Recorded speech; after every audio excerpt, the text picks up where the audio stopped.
Hello, everyone, and welcome to today's roundtable. We are going to be exploring the idea of the impact of race on career progression.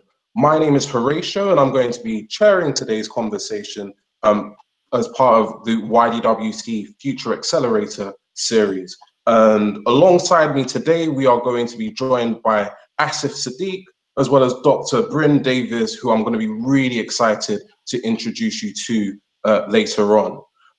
For those who are just joining the call, we have an interactive presentation that we welcome you all to be involved with. Please go to the website menti.com, entering the code 70127909. You can see it at the top of the screen, and it is also in the chat bar also, in order to kind of give you an opportunity to participate in what we're trying to do today. But essentially, what is today's roundtable? Why is it so important?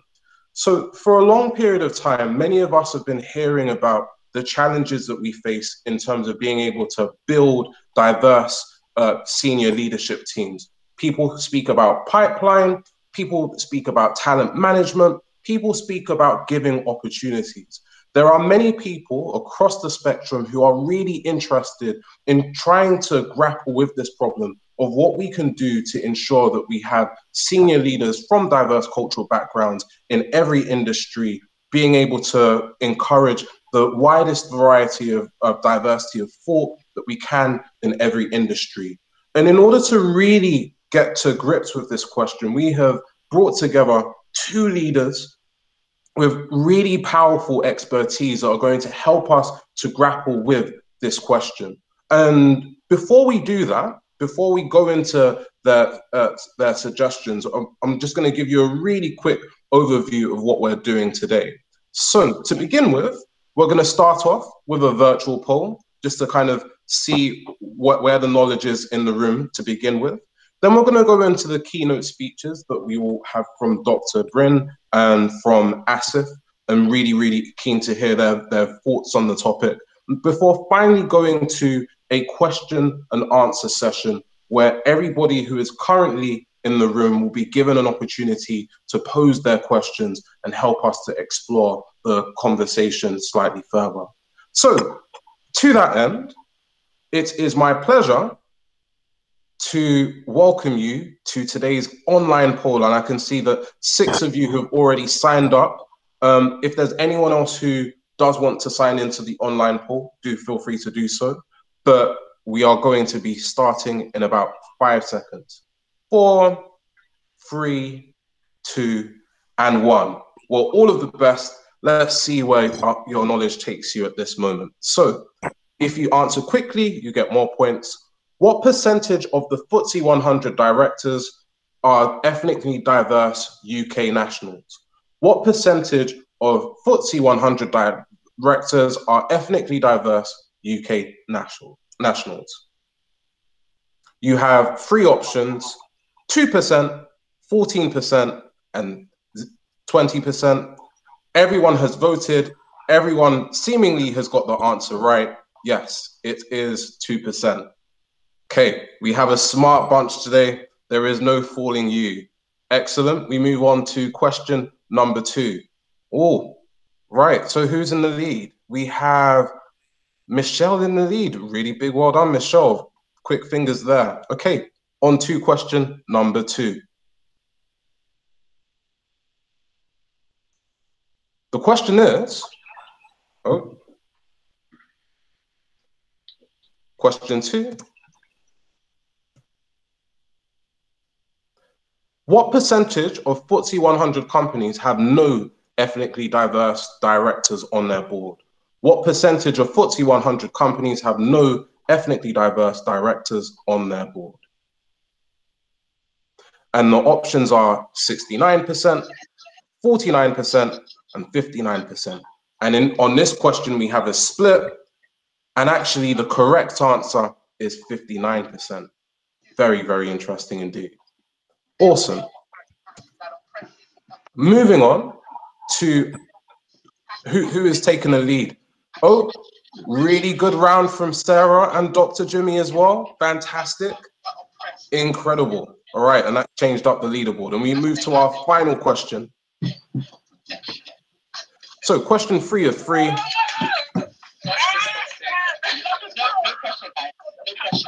Okay. And a reminder, please put yourself on mute, please. So what percentage of ethnically diverse employees believe that they will have to leave their current organization to progress in their career? Is that 74%, 52%, or 21%? What percentage of ethnically diverse employees believe that they have to leave their current organization to progress in their career? So we had a split there between 74% and 52%, and the correct answer in this instance is 52%. Very interesting. And so we've come to our final question for today, and this is more of a little bit of an open question. And this basically does bring us to the end of our quiz. And to see who has won today's quiz, Michelle is today's champion. Yes, lots and lots of big celebrations there. Thank you. You are the quickest responder with the most accurate questions answered. Well done. Really big well done to you. But moving on to our final question, what do you think is the most important factor in achieving career progression? Is it individual effort, organizational support, or luck? Is it individual effort, organizational support, or luck? We're very, very interested in your reflections.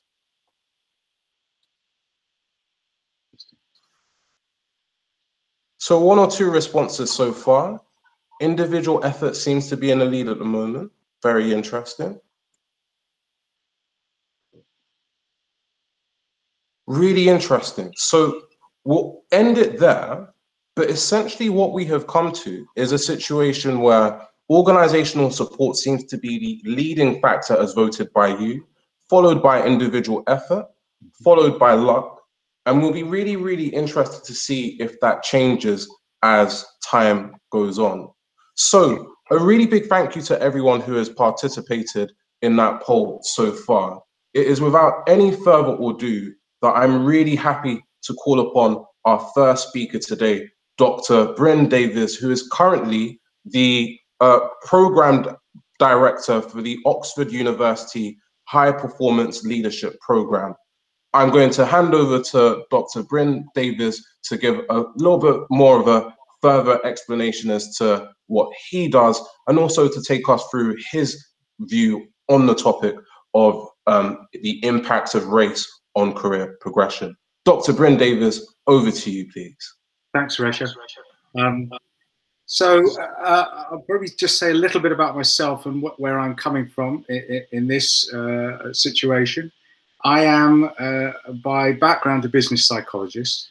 And as Horatio says, I am a program director for the High Performance Leadership Program at a business school in Oxford. But I have a day job as well as that, which is as a consultant, a business psychologist and consultant. So that means that I do 2 things for organizations.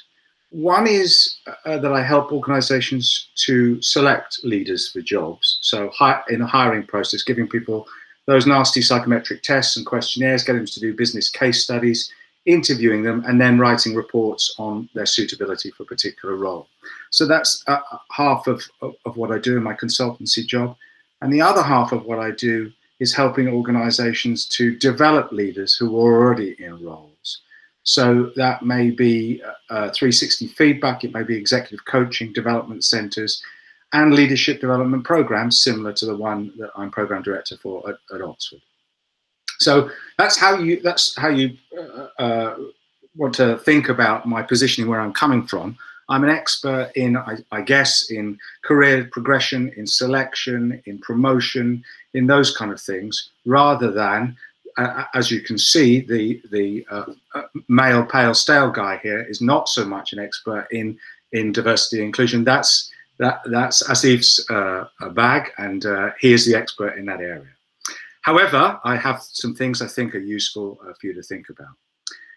So the first thing to say is, in terms of thinking about career progression, in the last 20 or 30 years, the idea of a traditional career, that is progressing up the hierarchy in one organization, has been overtaken, I think we'd say, by much more flexible, boundaryless careers, as they're known, where the individual takes control of their career management.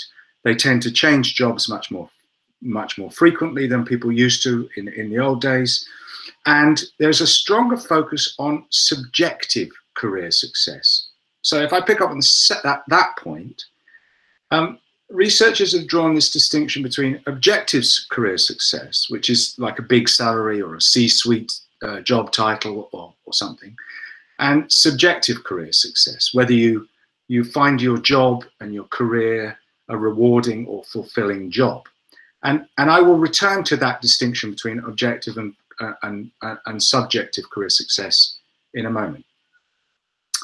So to go back to something Horatio sort of touched on, but from a slightly different angle, in terms of your career progression, I would say it's influenced by three things.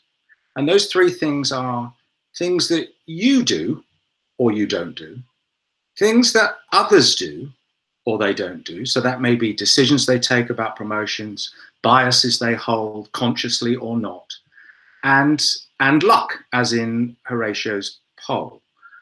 What I wouldn't say is that I'm clear about which of those has the most impact. What I am clear about is which of those you are most directly in control of as an individual. So the first part of my comments here are going to be about those people who are on this call who are interested to be on it because they're thinking about their own career. And what I would say is you are directly in control of the first of those three, the things that you do or things you don't do. Now, you may be able to have some impact, some influence on things other people do, organizations do, decisions they take, and you may be able to have some influence on luck. But the thing that you definitely have the most impact on is what you do and what you do not do. And therefore, what I would say is you should put your primary effort into the things that you have control of. So what are the things that you can do to advance your career? By the way, for those people who are representing organizations who want to know what organizations are going to do, I'm going to come to that in a second. So hang on, don't be disappointed. I will come to what can organizations do in a second. What can individuals do? The first thing that you do is take control of your career. So make some plans, set some goals. Don't wait for somebody else to do it. The famous American motivational speaker, Jim Rohn, once said, if you don't design your own life plan, the chances are you'll fall into somebody else's plan. And guess what they've got planned for you? Not much is the answer to that. So take control of your career and then decide on what career success means for you. Does it mean climbing as high as you can on the organizational ladder to get a C-suite or a CEO job? If so, fine, but decide why you want that.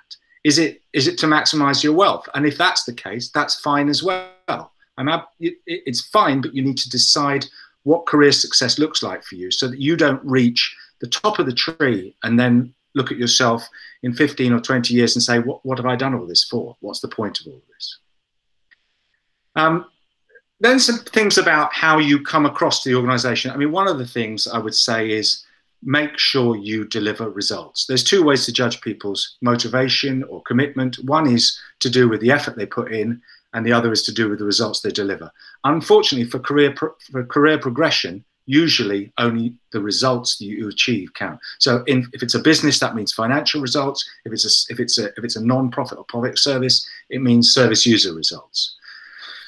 Next thing you can do is continue your education. You don't need me to tell you that MBAs get paid more than people without MBAs, but it's not just about MBAs. We know from the research that higher educational attainment is positively correlated with more career success. You need to work on your leadership skills, keep learning, go on leadership programs. Obviously, I would say that, but know yourself, know what your strengths and weaknesses are, and behave the way the bosses you've respected behave. Next point, work hard, be conscientious. Now that may sound like motherhood and apple pie or the American dream. If you work hard enough, you can achieve anything, which we know is basically a load of easily disprovable nonsense. But there is a clear research to show that conscientiousness, a big 5 factor, is correlated with career success. So how do you make sense of that paradox? Well, what I would say is turn it on its head. If you don't work hard, then you can pretty much be certain not to be successful in your career, unless you're very lucky and your dad happens to be Fred Trump and leaves you a few million quid to be getting started with.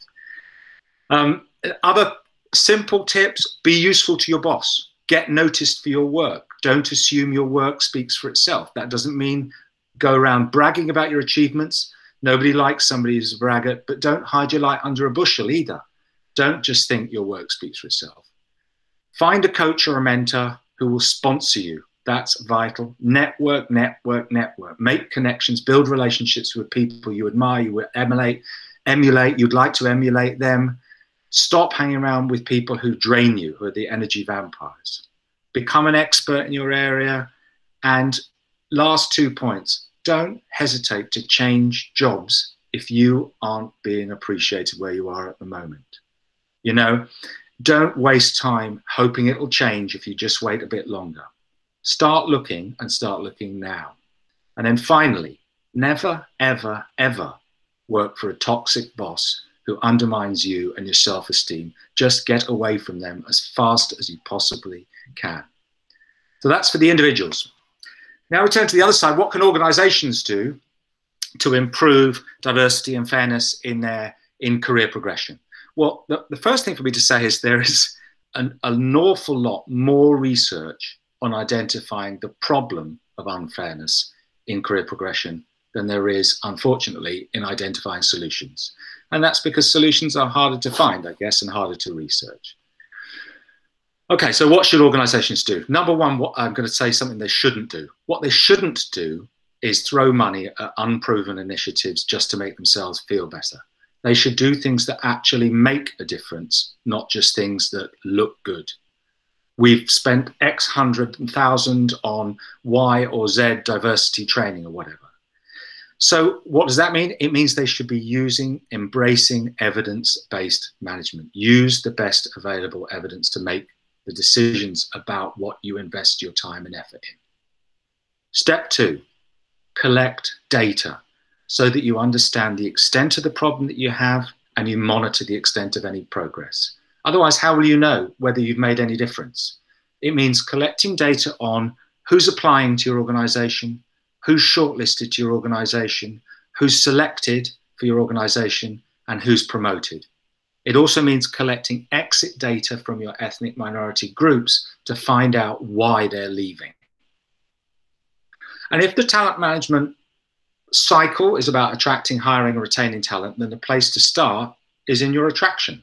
At the point of selection, I'm sure you're all very aware, with a very small number of exceptions, positive discrimination is illegal in the UK. But taking positive action to create a more diverse applicant pool is definitely not illegal and is to be strongly encouraged. Or if I turn it the other way around, don't just go to Oxbridge to recruit your grads and then complain, oh, we don't have a diverse applicant pool. Of course you don't.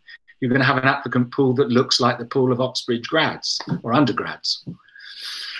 Okay, what about when you get to so that's attraction. What about when you get to the point of selection?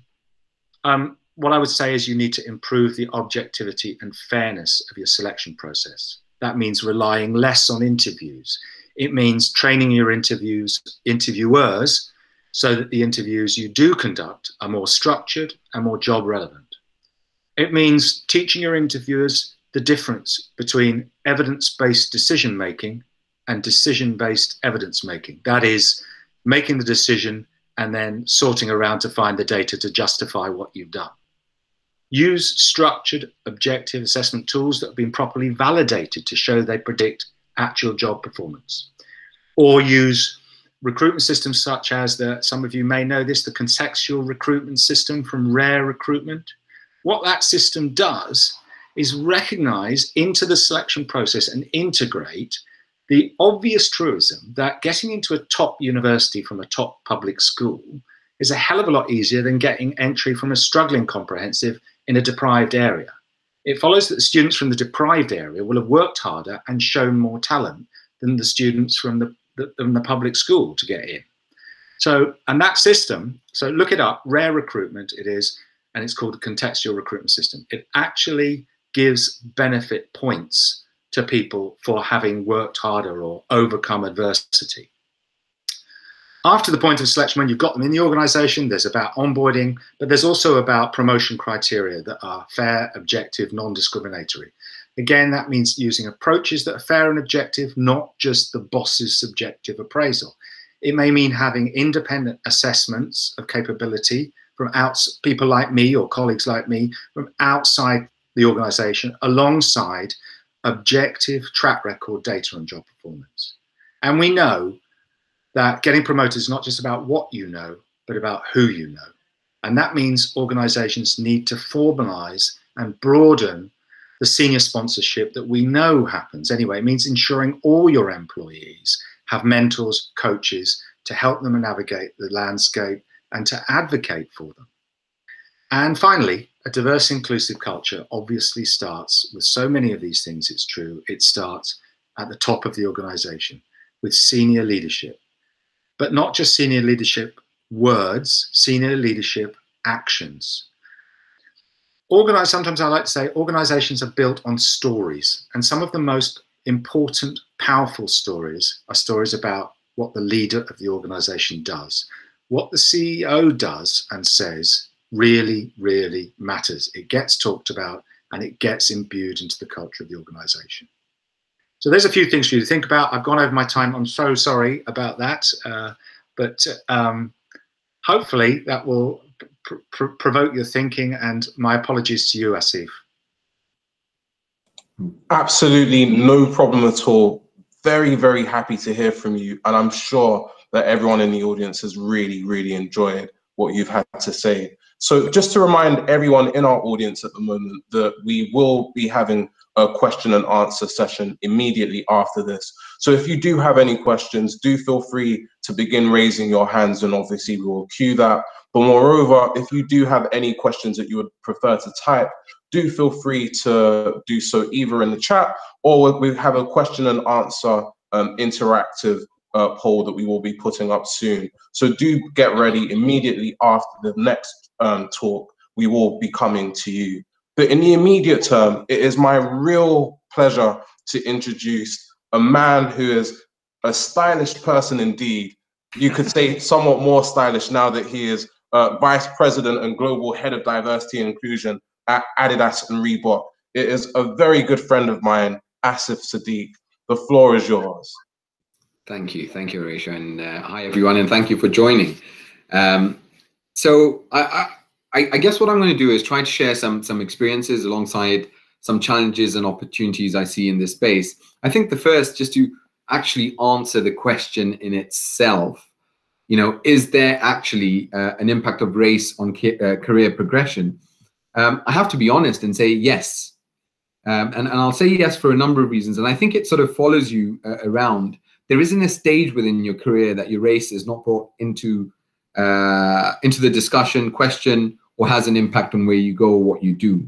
And I guess, you know, if I can just share a bit about my career history, I am currently at Adidas heading up D&I globally. Prior to that, I headed up D&I at the Telegraph. Prior to that at EY, and prior to that at the police service. One thing that's been interesting, and when I reflect on the journey between those organizations, is how much I've had to leave my authentic self and adapt to the environments around me to either fit in or either have the opportunity to progress. And I remember this quite early on in policing. For those of you who know anything about the police initial recruitment process, you're assessed on a number of questions, and these questions have desirable answers. And as long as you give the desirable answer, you then get through the process. And to give the desirable answer, you need to think like the majority.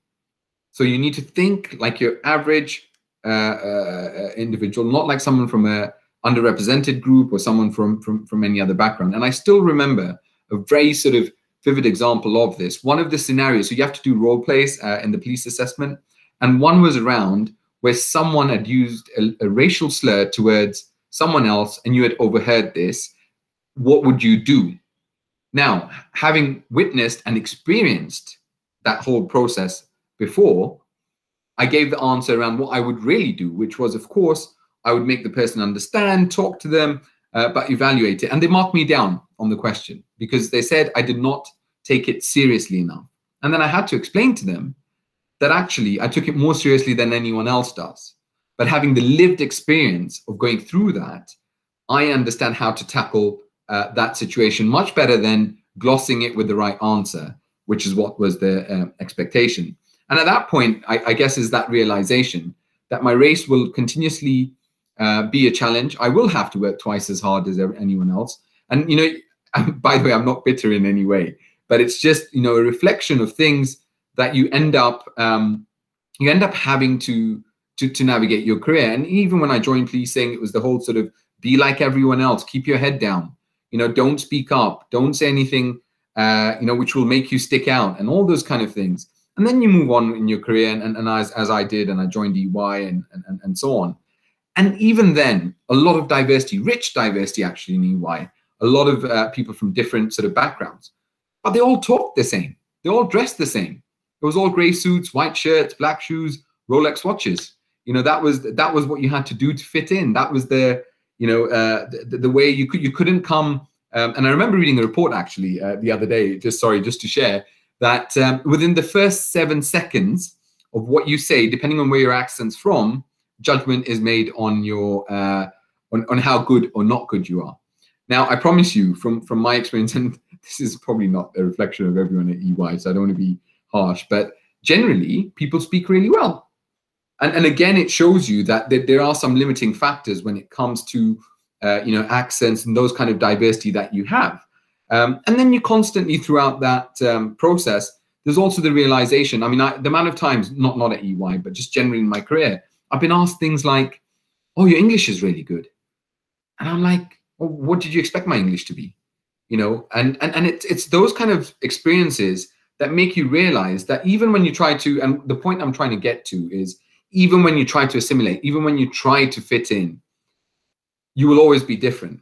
And then that brings me to probably, I'll come back to the Telegraph because that's an interesting story in itself, but to where I am today, where I can actually be myself, right? And I was saying to Horatio earlier, I've actually gone the other way around. I've gone from wearing a uniform, wearing suits, to now wearing trainers and hoodies in my ripe young age that I'm at now.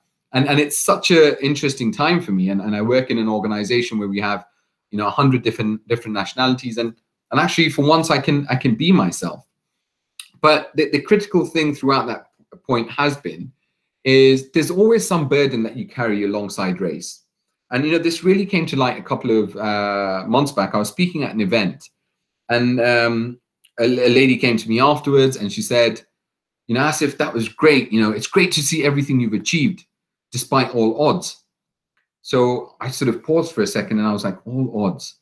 I'm like, what do you mean by all odds? And she's like, it must have been really difficult growing up, you know, coming from a lower socioeconomic background, you know, and struggling throughout, you know, having good education, all that. And so I had to give her a bit of an opportunity to understand that I grew up in Kenya, East Africa. I had access to private education throughout my education. I've not been disadvantaged in that way. And what that made me realize is no matter what I do, my race continues to, no matter how much I achieve, no matter how much access I have to opportunities, somewhere along the line, I am that poor person of color who needs support, who is maybe a bit quiet. And that's another story, by the way, as well. You know, this perception of stereotypes that tend to then start forming around individuals. You know, the amount of times I've been in a meeting where some of the leaders have been trained, and this actually happened at the Telegraph, where leaders have been trained to, you know, say the right things when they see people who look like me or of any other race. And, you know, I still remember a leader, you know, they were having a discussion, and then he felt that, you know, he must give me an opportunity to speak up. And he turned to me and he said, Asif, you've not said anything. Please feel free. And I said, I've got nothing to say. And I really didn't have anything to say on that occasion. But it put me in a situation because, and it was with the best of intent, but it resulted in one of those situations again where my race, unfortunately, was one of those factors, because he didn't ask anyone else. He didn't have to do a favor for any other person around that table, but he had, or he felt that he had to do a favor for me. So in really summarizing that, I think race continues to be an interesting topic. We know things that are moving on. I don't want to say there's the level of discrimination that 20 years ago when I started on my career journey that I saw. I think things have moved in a positive way. My fear is with the focus on race, especially in the last 12 months, where there's been a huge refocus on race, and I hope it's a more sustainable long-term focus rather than a tick box exercise. But with that focus, my fear is that it will turn into tokenism. It will turn into this perception. Any person you see, and I see so many great people of color shifting, the dial, moving in organizations, senior positions now in many organizations. And every time I see that, I think to myself, I know they're good. I hope no one's thinking that they're only there because they needed one person to look like them. And I think that's the real challenge we face going into the future. Now, again, at my age, if someone does turn around and say to me that, you were given a position because of a quota or a target or anything like that, the truth is, I couldn't care less now. You can give me whatever. I've been disadvantaged for so long that I'll take anything that comes my way. The difficulty is other generations don't want that. Other generations don't want to be treated in that way. And even when you look at diversity, and I always, reflect on my own children. I've got a young son who doesn't speak any language apart from English. He was born in West London. He doesn't see himself being different. And the last thing I want is for the first day he goes for a job interview somewhere, someone points out to him in a positive or in a negative way. And I don't think the negatives exist as much as they did. But even in a positive way, someone, turns around and says, hey, great to have a diverse candidate. He does not see himself as a diverse candidate. And he wants to be good enough. And that's why he wants that seat at the table. And I think that's where we need to get to with this whole piece. So race, unfortunately, continues to be a topic, but we need to really shift the dial. And my last piece, because I know my time's up now as well, is what can organizations do? Number one, do not fix individuals. We don't need fixing anyone more. We're not too loud and we don't need to be tamed, or we're not too quiet and we don't need, training to get us to be more vocal. What we need is to fix the culture and the system within the organization that limit progression, that limit or create inequality. And we need to look at equity, not equality, because I think we focus so much on, we have fair systems. Yes, you do, but they're not equitable. And how do we focus on that piece to really drive to true change within an organization? And also the leadership piece, which Bryn mentioned, which is so critical, that we need leaders going into the future who are human. People talk a lot about role models. I'm not a big believer of, I think role models are great, but I don't need a role model who looks like me. Because there is this misconception that someone who looks like me will be a role model. I mean, we're quite diverse in ourselves, and not everyone who looks like me is a role model. But a true role model is that we need people who can be authentic, human, show vulnerability, and be ready to admit their mistakes. Those are the kind of leaders we want. But we don't have enough, because unfortunately, a lot of them fear that. But they are human, because the moment they show that human side, it encourages others to then be human. It encourages me. If I see a leader who says, hey, I struggle managing, work-home life balance, I'm like, wow, God, so it's okay for me to struggle as well then. And it's that kind of leadership that we really need into the future. And organizations who don't see race as a tick box exercise, but instead start to see the benefits of race, but not talk about race, because when you recruit diversity from a race perspective, people can see the color of our skin through, the picture that they'll put up on their company website and so on. Celebrate our successes, celebrate what we bring, our education, our experience, and so on. But please don't label it diversity hire, or, here's our new diverse candidate, because that takes away from everything someone has worked on and worked for however many years to get them to where they are. I'll stop there, Horatio. Brilliant. Thank you so much for those powerful reflections. And on that basis, wow, where do we begin? So many interesting reflections from both sides. We've already got some questions which are streaming through on the interactive Menti. So what I'm going to do is just quickly turn our attention to the questions that we've had so far. Once again, for anyone who's on the call, you're more than welcome to go on to menti.com, entering the code 70127909 and putting forward any questions that you have. Equally, if anyone would like to ask a question outright, please feel free to raise your hand and we will come to you. But right at the outset, we have a question who has come from an anonymous source. Asif, what advice can you give to people who experience institutionalized racism in their workplace, stand up to it, yet continue to be discriminated against? And so we'll go to Asif first, but again, Bryn, if you have any reflections, we'll come back to you after. Yes, Asif. So yeah, I think it's a really good question, and maybe I reflect on the police service, which many would say is institutionally racist. I think, look, I mean, have I my time in facing racism? I faced it in numerous organizations. We are truly a reflection of society, and we've not defeated it in society, so we'll see it in different ways within the workplace. I think it's important to stand up to it. I think where we need to stand, though, is not at the end stage. It's the microaggressions, the unconscious biases, the things that lead to that full-on racism. If we can start addressing those in a nice way, through learning, through growth, through valuing and creating psychological safety to say, hey, do you know what, Horatio, that what you said to me, it just, it had this kind of impact, or it wasn't the right thing. Can we talk about it? And I think that's where I think the biggest work happens. And, even during my time in policing, the most education was not where we pulled people out for behavior, or we looked at systems that were broken and I said, oh, that system is institutionally racist or creates institutional racism. It was more where you convince people that actually this is something we all need to work on together, and what kind of a negative impact it has. Where there's things, I still remember and it's small things that we can fix. I still remember this, but firearms, there was always predominantly men in firearms. And when they looked at the systems and processes, what was the biggest challenge was the size of the guns that they had to carry. And it was a simple fix as, well, actually, can we use smaller guns? Yes, we can. Use smaller guns, more women will join. And that small fix in a system made the biggest difference. But to get to that stage required people to understand what creates barriers, what creates those systems that create exclusion and so on. Thank you so much, Asif. And I'm really interested to hear from Bryn, because I know that Bryn, you had previously spoken to us about this idea that actually the individual needs to take control of their situation. And irrespective of what kind of challenge it might be, if you are in a toxic situation, it falls upon you to change. Do you have any further reflections in the light of the previous question? It's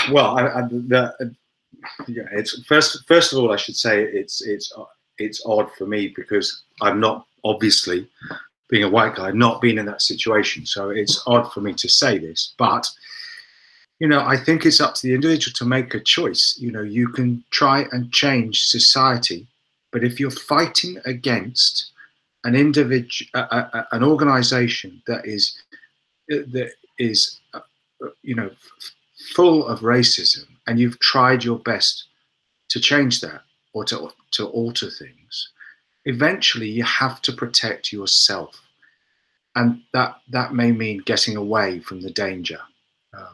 Because if you just keep banging your head against a brick wall, you'll be the one who suffers, and then you won't be any good to anybody, really. If it undermines if it undermines who you are as a person, undermines your self-esteem, once you've tried, and if it's institutionalized racism, then I think it's hard for you. I suppose you can find allies is one thing, but the way that question's phrased is, you've tried doing it and you're still being discriminated against. And that is, I think, that's the time to get away, basically. That's what I would say for what it's worth. Thank you so much, Dr. Bryn. And on that basis, we go back to our questions, and we can see that the next question is for Asif again. Asif, diversity and inclusion is definitely the topic du jour right now in organizations. What tips do you have for ensuring that it stays relevant as a goal for long-term cultural change? I think that's a really important and relevant question, actually. So it's how do we move away from actions? I saw when we look at the, you know, the sort of horrific murder of George Floyd and what followed with many organizations, you know, making great statements and saying all the changes that they're going to do, a lot of the actions that they're going to put in place. I think those were relevant and necessary to bring us to where we are today. But what counts now is what are the sustainable efforts that we can embed that create those environments. And I say this to, I was speaking to our ERGs, we have almost 50 ERGs at Adidas globally. And I was saying to them, when you're holding or when you're asking people for, you know, results, whether it be recruitment, retention, progression, program, whatever element it is, are you asking for sustainable actions or are you asking for one-offs? Because if you're asking for one-offs, once the topic is forgotten about, that's it. You won't have an opportunity. The door will close. But if you ask in a way that there's that continuous dialogue that creates continuous involvement, so you ask for the long term, or you ask in a way that it requires continuous engagement between two, that will allow for sustainable actions. And that keeps your foot wedged in that door so it doesn't ever shut back the way it was shut before. And I think that's going to be critical. And also, I think you know, the piece around intersectionality, I've started making a lot of the conversations in my workplace about intersectionality. And why I say intersectionality, because people are not only people of color. We're you know, within that we have gender, we have ethnicity, sexual orientation, we have disability, and so on. Those topics are a bit further ahead sometimes. So how do we bring the race topic into those conversations as well? How do we spread across into different parts and different things that are already in play that can have another layer added to it, so that, again, the footprint of the conversation around race and ethnicity is across the organization rather than those, you know, specific actions that were put in place last year. Awesome. Thank you so much, Asif. Again, just to quickly turn to Bryn, I know in your remarks just earlier, you were speaking about the need to collect data, the need to think about positive action, not discrimination, positive action, and the steps that a company can take, recognizing that in some instances, this can be quite transformative and people can be really banging the drum and it can be difficult to enact some of these changes seemingly because stakeholders are perhaps resistant to them. What would be your advice in terms of some of the benefits that we see when people are able to become more objective and fair, as you had suggested previously? Well, you get the simple benefit is that you get the people who are talented and effective and skilled at the top of the organization, rather than people who have skin of a particular color at the top of the organization. You're actually inventing a system that's fair and objective and rewards merit rather than somebody's skin color or their accent or their whatever school they went to or whatever. I'll just add to the question about how do you keep it on the agenda. And for me, that's repeating the thing I said about you collect the data. So if you collect the data, then you see whether your interventions have had an impact, and then you know whether the problem is still there. When you collect the data and you go, hey, we don't have a racially biased promotion system anymore. Hey, our black and minority ethnic hires are actually staying. The tenure with the organisation is now the same as white groups. Then hey, then we know that we fixed the problem. And you know this I'll just say that this system I talked about, the selection system of rare recruitment. I don't have any connection with the company, by the way. I don't get a commission for recommending them. I don't know anybody in the organisation. I have no connection. But I say it because it's a huge success story for elite law firms, particularly when they started. I don't know, people maybe know this stuff, but elite law firms in the UK had a huge problem with diversity in their hiring. and it has had a massive positive impact on the hires they make. Now, there are still problems with retention. In fact, there's still a problem where black and minority ethnic hires don't stay in those law firms for as long. But the success is definitely there in the hiring process. So there's still work to be done, but collecting the data is how you keep it on the agenda, because then you know whether you've fixed it or whether you've still got an issue. And Horatio, just to add to that piece, I think just the piece around recruitment, I think what's also critical within this whole conversation is this valuing diversity shouldn't just stop the moment you've hired them and they walk through the door, because that's what ends up happening. We value diversity of thought and every other element of it. Then the moment you walk through that door, what we tell you is forget about everything we said. Now just be like everyone else, fit in, be a cultural fit, not a cultural add, and you'll be just fine here. And that's what we need to change, because it's that experience. And the retention piece is so huge, because I see companies, doing this all the time, where we're recruiting really good diversity, 30%, 35, 40%, whatever it might be from a race and ethnicity perspective, but they're not retaining them. So we're going around in circles continuously, or we're losing them at mid-career level because they look up and they think, it's not a place for me. And that needs to change. It's those elements, the retention piece, and how can we focus on that? Yeah, it's the inclusion. It's the inclusion bit. It's 100%. You're doing the diversity in your hiring, but you're actually not doing the inclusion bit, are you?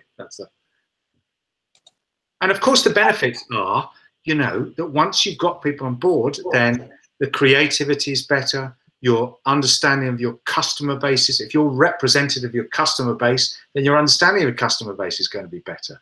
If you're representative of your supplier base, all of these things are just so clear about what the benefits are. And I think that's 100% correct.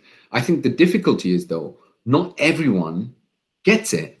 And I promise you, anyone on this call, if you work for an organization, if you went and asked people, why do we do diversity? Why do we do diversity recruitment? Or why is it important? Less than 50% would give you the answer that you've just heard around the, better productivity, more innovation, better problem solving, all those great things. And I think because of that, we don't really value it, because people don't really get it. They're still confused with, they think it's the right thing. And currently, a lot of organizations think getting it wrong is going to have cost implications, reputational risk, and so on. But I think people need to start valuing it from the perspective of that actually it's better for business. It creates better output, better ideas, better solutions. But I think that education piece is missing a lot of times for individuals within organizations. See, life is always so much easier when you have such an engaging conversation. That means that you don't actually have to do that much facilitation. So thank you for the interesting questions and the conversation. But we do move back to some of the questions that have been submitted online. So the next question is, I'm against positive discrimination, but what are your thoughts on having quotas? Would this be considered as positive action and a catalyst to encourage change? From Jimmy. So on that basis, I'm going to throw this question to Bryn first. Against positive discrimination, but what are your thoughts on quotas? Do they play some form of role in the current conversation?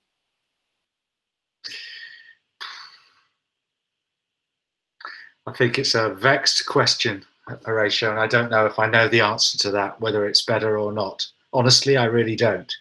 On the one hand, if you have quotas, you get a more diverse workforce, and once you've got a more diverse workforce, then the chances are you will keep a more diverse workforce, because those promotion decisions, because those selection decisions are being made by a population that's representative of the wider population.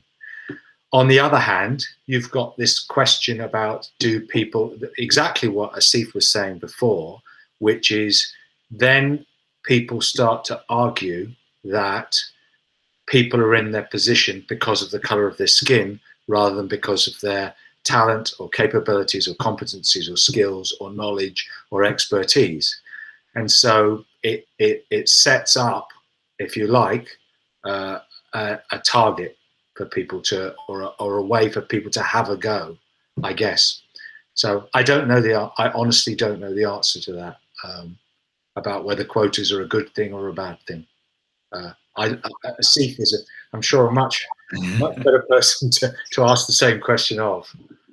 So, I mean, I think you've really highlighted some of the challenges and opportunities with quotas, and what, how they can have an impact.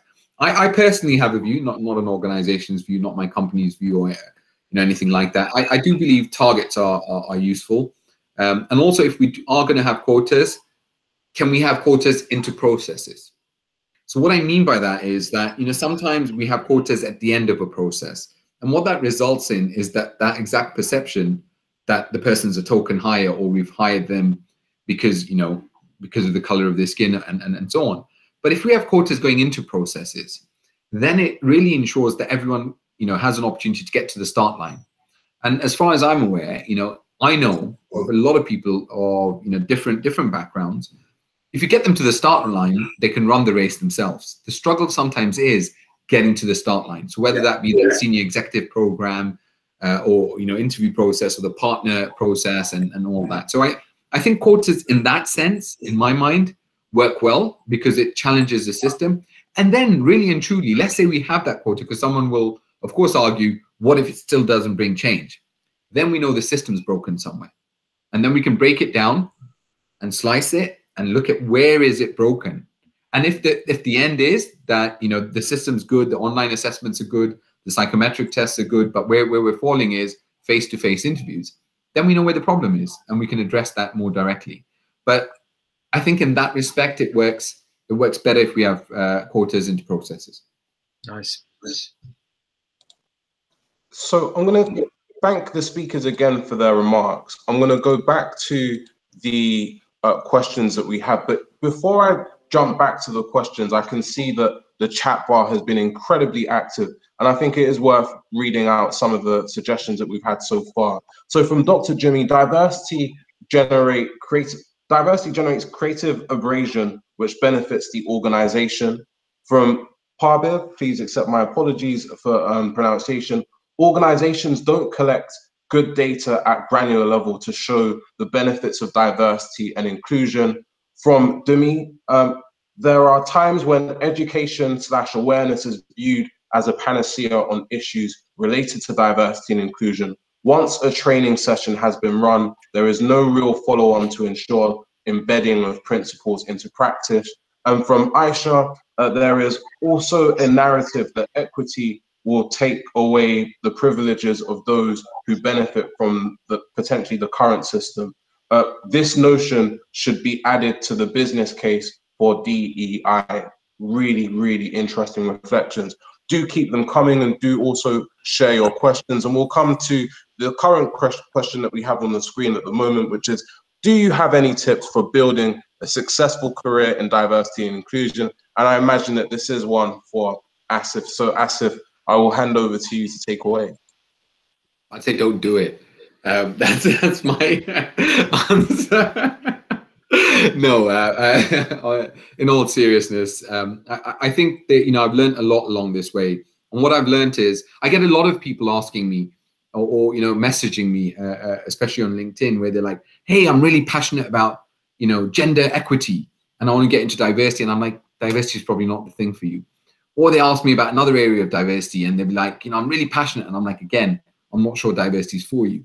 And the reason I say that is one of the biggest things and most important things in this career is you yourself hold yourself to account for equality, equity, and fairness across the piece.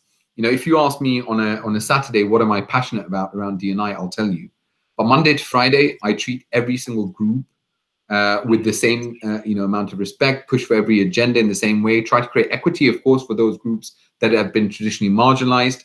But fairness you'll always get from me, and also an understanding from a business perspective. Let's be very honest.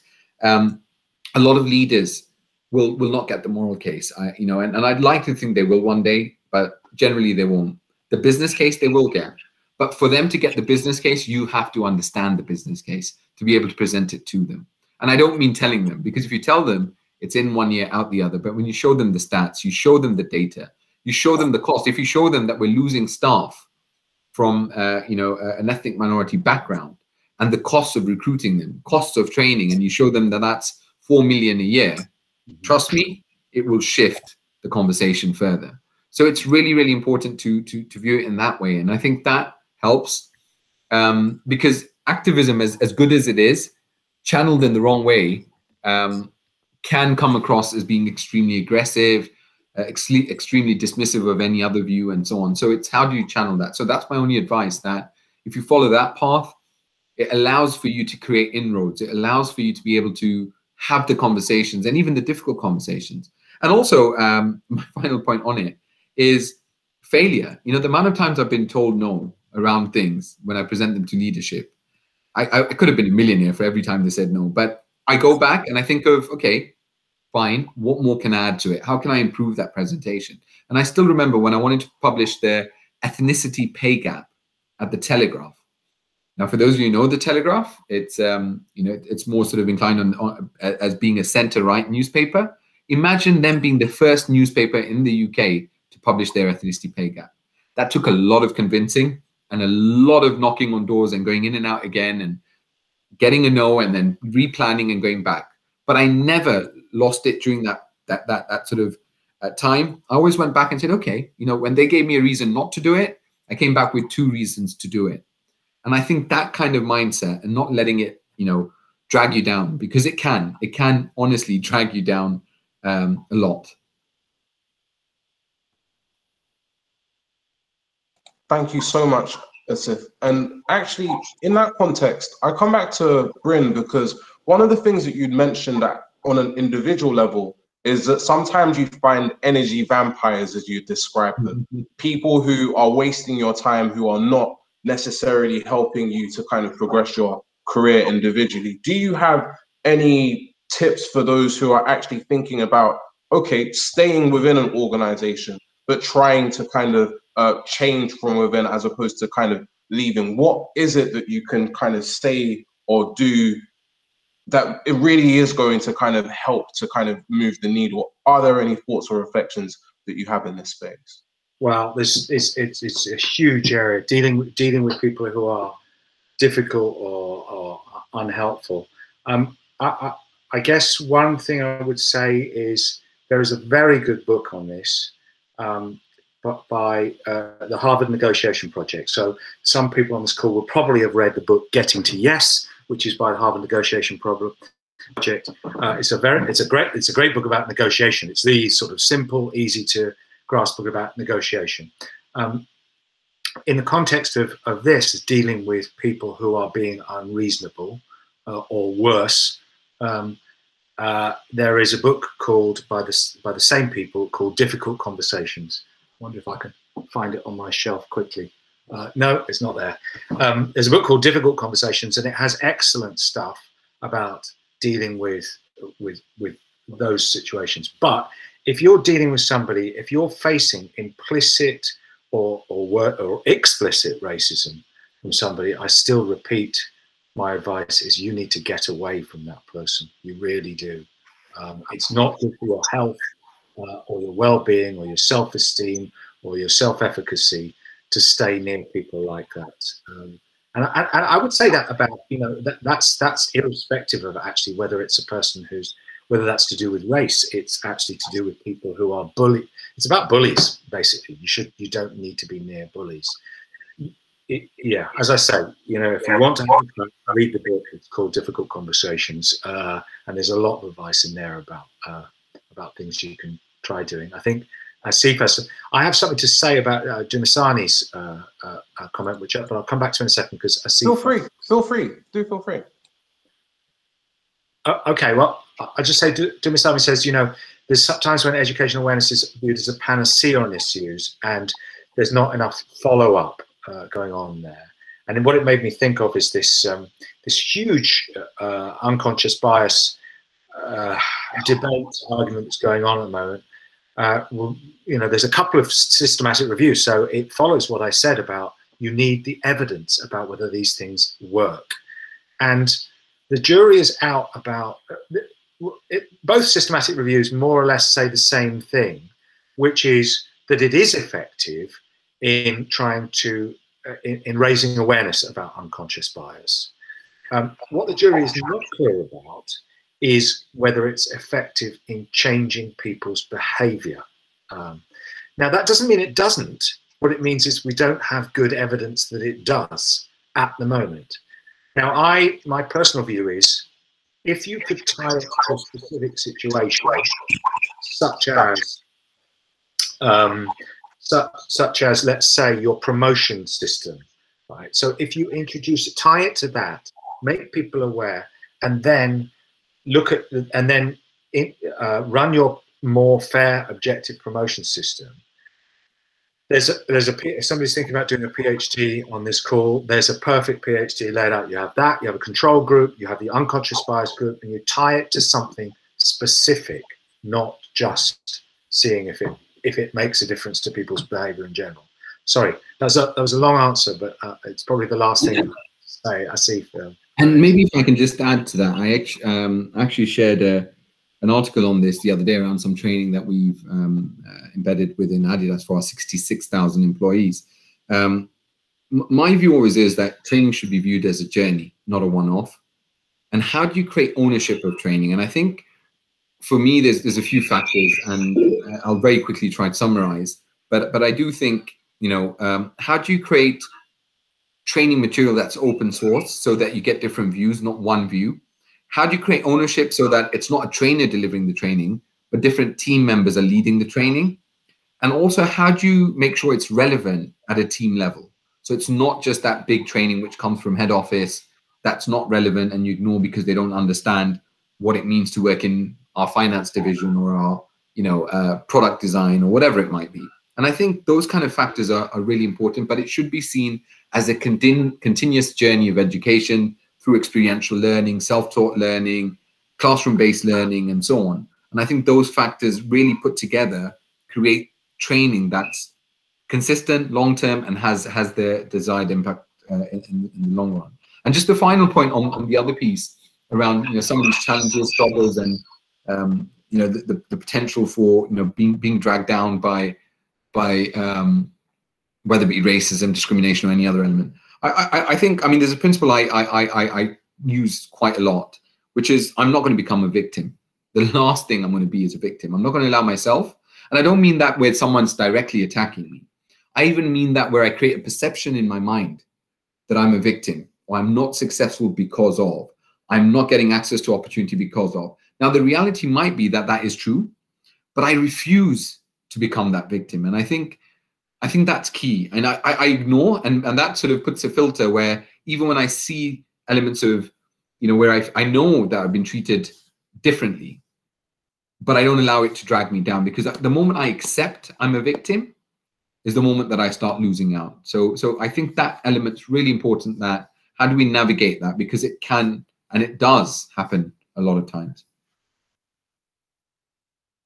Much, Asif. And so on that basis, we have two final questions that we're going to delve into very quickly. One that's come in the chat and another which has been put on the screen. So I'm going to pose both of those questions to both of you. Once they have been answered, we will come to our final remarks and give both of you an opportunity to summarize your positions. But just to kind of throw those questions to you to begin with. So person here says, I work for a large global organization that promotes diversity and inclusion. They have just announced a global executive board, which, although has a good gender mix, is still all white, middle-aged, and it continues. What will it take to get more representation at this level? So that's the first question, and we'll come back to that. And in the chat bar, there is another question that says, if you request a promotion and have been turned down, even when your line manager verbalized to the same director you are ready for promotion due to ability and being better than other engineers in the firm. could there be other reasons beyond bullying why lots of others are being promoted in the office except yourself? So two separate questions, but some really interesting synergies there. One about what happens at senior level when actually you're not necessarily seeing the progress being made. What can we do to get greater representation at that level? And another which is perhaps slightly more granular, when you are the individual who's being stopped from promotion, again, what do you do in that situation? How is it that you take things forward? So we will potentially start on this one with Bryn and then hand over to Asif. Bryn, please. Okay. So Georgina's question first. Yes, of course, there could be other reasons, but it's pretty damning the way that she's presented the situation. I mean, she's saying bullying, but I'm assuming that it looks to me like racism, but perhaps that it's not to do with racism. I don't know, but of course there could be other reasons. And what I would do is the first step is to go and ask the line manager what he or she thinks in that situation, and then maybe even ask other people that you trust, what do you think is going on? Don't sit there and ruminate. Take action to get information that will be useful. I mean, you know, and then the other is actually to, you know, obviously one option is if you don't think it's career limiting, is to go and speak to the director yourself, the person who's making the decision. Is it just the director who's making the decision? There's so many unanswered questions in that. But yeah, of course, it looks pretty bad the way you presented it, I must say. But I think you need more. I think I would go and try and find more information. Yeah, it's the first one. Now, can you put up the other one, Horatio? Oh, it's about main board directors. Yeah, all I can say for that one is publicize it. You know, is publicize it in ways that again aren't career limiting to you. Talk about it with other people. You know, talk about it with people you trust. You know, it's just those. It may not have even occurred to those people on the board what their actions are not in line with their it's espoused and enacted values is what they call about it in the jargon. Their enacted values are not the same as their espoused values. There's a mismatch between there, and I would just be pointing it out. You know, that's step one, is to say, look, you're saying this on the one hand, but you're doing this on the other. Thank you so much, Bryn. And on that basis, very quickly, I'm going to hand over to Asif to answer the same questions. So I guess the sort of board level, excuse me, discrimination or sort of lack of representation, excuse me. I think you can see it chokes me up just thinking about it. It is, that's not even a glass ceiling, by the way. That's a reinforced concrete with booby traps, all sorts of different elements of barriers created there. I think,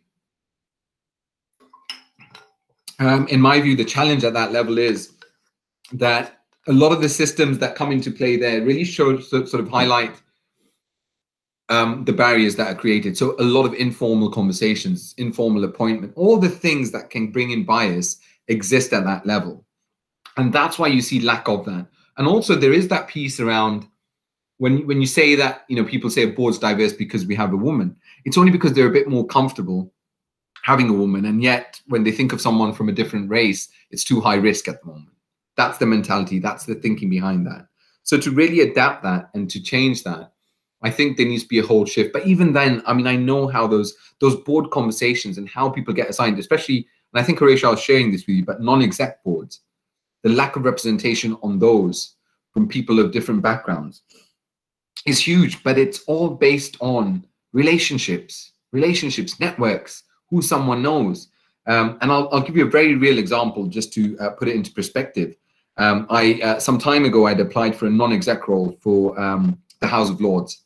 They were looking for someone to support them in trying to diversify the House of Lords, which for many of you, you'll know that it's not very diverse as it currently sits. And I didn't get the job. And when I asked for feedback, what they said was, I was the one who had the most knowledge around diversity, but not enough of an understanding about the House of Lords. And remember, the role was looking at diversity and inclusion for the House of Lords. Instead, they appointed one of the editors from the Telegraph, who writes some interesting articles, if you want to look up who he is, with little or no knowledge around the diversity space. But he had a history. I investigated it slightly, and guess what? He knew some of those people. He had written some of their stories, some of the people who were on the panel, and so on. And that's the kind of problem. So with the other systems up until that stage, you can access because fairness is being created slowly. You know, the promotion processes, they're not perfect, but it's getting better. But that one I see as a long-term challenge, and one that unless we put fairer processes in place, it will not change. I mean, when was the last time you saw an advert for a board member on any platform? Doesn't happen. So that's that piece. Around the discrimination question, Georgina, that you, or promotion question that you raised, this notion of, and I don't know what the exact question is, and I think Bryn answered it really well with some of the options that he gave, but I always question when someone says to me, oh, you know, you're really good, but not this time, maybe next time. And I ask, what is the next time? Like, what was lacking? And I think sometimes investigating a bit further to understand what are those reasons, and then actually breaking them down, because it's easy to get angry, and then what happens is HR get involved, and then legal get involved, and everyone's on board, and then they're trying to solve the situation, right? I'd rather have challenge them in a way that, you know, I'm asking about the breakdown, I'm asking about the process, what kind of fairness. Okay, that person got the job. Because by the way, I've missed out on a lot of opportunities in my life because a better candidate got them. And I'm happy with that. As long as I know it's a better candidate who got the job, and someone can showcase to me why they're better, fine, no problem.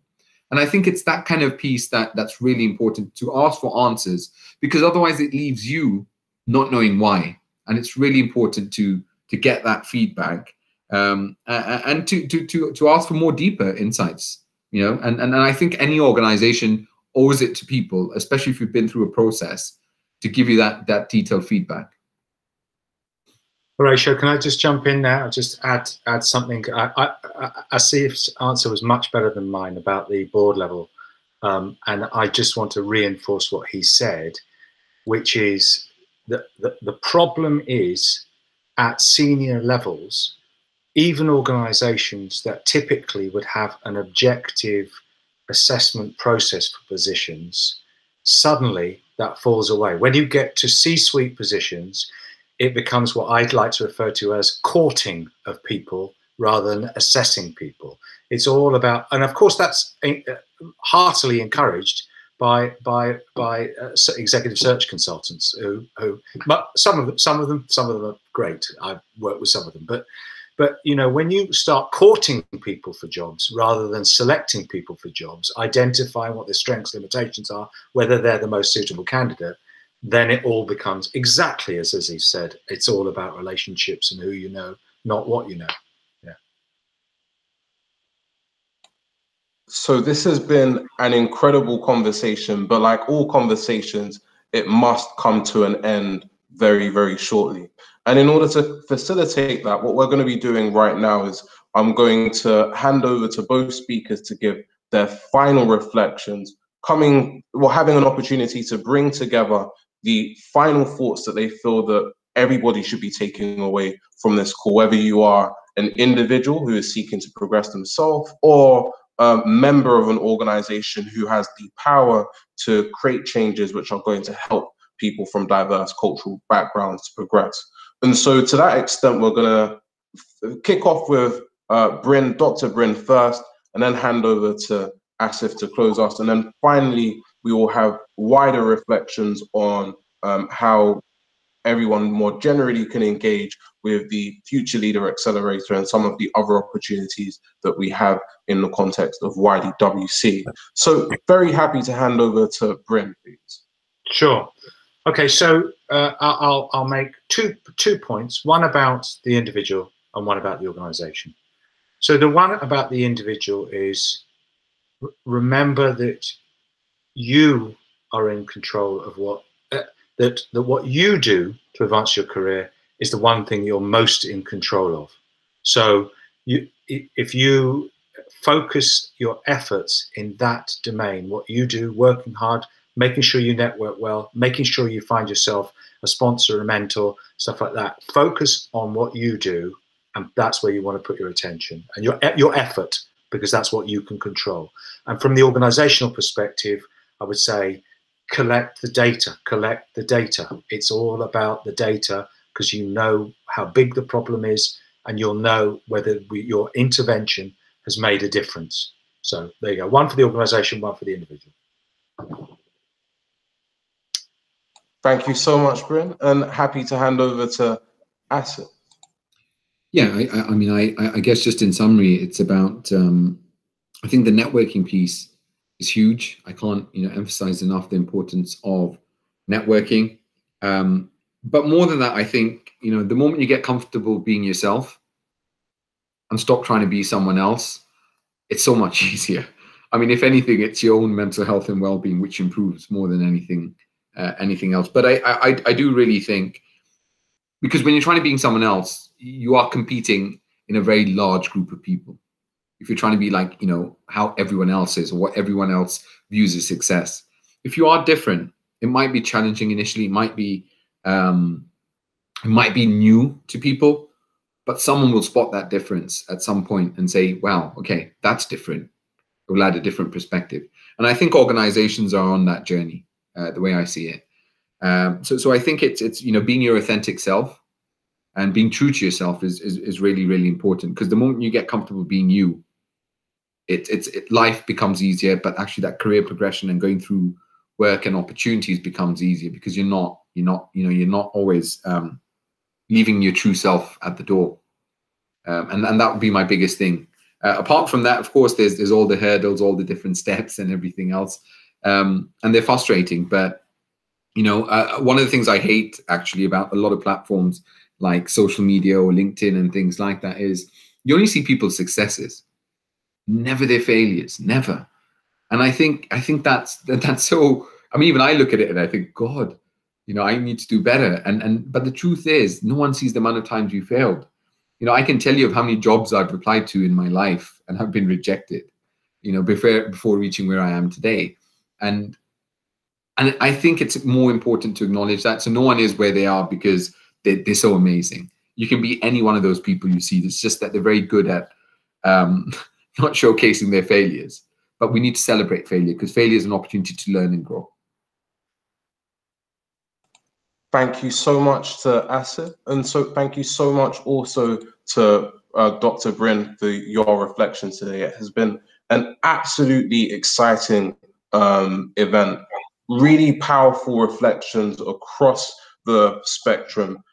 The thing that really stands out to me before I hand over to Georgia in a moment is one of Asif's reflections, where he asks the question, why do we do diversity? It's a question which is incredibly important, because for so many of us, it is the center of many of these conversations. Being able to recognize and value the different contributions that people are able to bring to our organizations becomes a fundamental way in which we create value. It becomes a fundamental way in which we actually benefit the societies or the groups that we're seeking to serve. And so it's been an incredibly exciting conversation. Thank you to both speakers for your contributions. Thank you to every person who has been on this call, and thank you to everyone who might be watching this via YouTube or any other platform where this is shown after this actual occasion. If you want to continue the conversation, we welcome you to tag us in LinkedIn or Twitter or any other platform that you might see this conversation in. it is our real pleasure to welcome anyone who would like to become a member of YDWC. Do join us at ydwc.org. And of course, if you would like to invite us to have these conversations in your organization, we warmly welcome you to do so. But I'm going to pause my reflections just there, and I'm going to hand over to Georgia, who has some final reflections for us. Georgia, the floor is yours. Good evening all, and thank you again to echo Horatio's sentiments for coming, and I hope you have enjoyed the first of our roundtables for the Future Leader Accelerator. I think it's been an extremely interesting and engaging conversation. Obviously, just want to extend my thanks again to Bryn and Asif for joining and doing so. And I also think on that note, I want to echo as well something that Bryn said quite a lot, which is data, data, data. Right now, at the moment, we are delivering and executing this overall series for us to be able to start working towards trying to close that gap at executive leadership boards, starting to try to really move the dial on increasing diversity. And I think to be able to do that, we really need to understand what are the challenges and obstacles that are currently being faced by individuals, and equally, what is it that organizations are doing to support them in that, if anything, and what are the efficacy of those potential initiatives. So if you could all follow on from the survey that I'll be putting into the chat bar down here, it'd be great if you could complete our survey, and we'll also be sending out something following in the email as well. So thank you all again for joining, and I hope you've enjoyed.